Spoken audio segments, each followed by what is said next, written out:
तुम्ही पाहत आहात MCN न्यूज मराठी। यावल तालुक्यातील फैजपूर ते भुसावळ या मार्गावरील गेल्या महिनाभरात 44 अपघात घडले आहेत।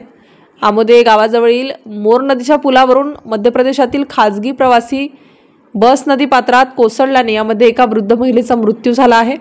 घटनास्थळी यावल रावेर गणाचे आमदार अमोल जावडे यांनी प्रत्यक्ष घटनास्थळी जाऊन पूल बांधकाम विभागाच्या अधिकाऱ्यांशी सविस्तर चर्चा केली होती। दरम्यान या रस्त्यावर सारखे चित्रविचित्र अपघात घडत असल्याने भाजपचे विधान परिषदेचे आमदार अमोल जावडे यांनी अपघाताची दखल घेत थेट विधानसभेत आमोदे अपघात प्रकरणाचा मुद्दा उपस्थित केला। त्यामुळे तात्काळ उपाययोजना होऊन जनतेच्या समस्या सुटणार असल्याचे यावरून दिसून येते। MCN न्यूज मराठीकरिता फिरोज तडवी, यावल। अध्यक्ष महोदय, माझ्या रावेर यावल मतदारसंघामध्ये भुसावळ ते फैजपूर रस्ता आहे आणि त्या भुसावळ ते फैजपूर रस्त्यामध्ये हायब्रिड हॅमच्या माध्यमातून रस्ता तयार करण्यात आलेला आहे। मात्र आमोदा गावाजवळ जो पूल आहे तो पूल हॅम माध्यमातून तयार केलेला नाही आहे।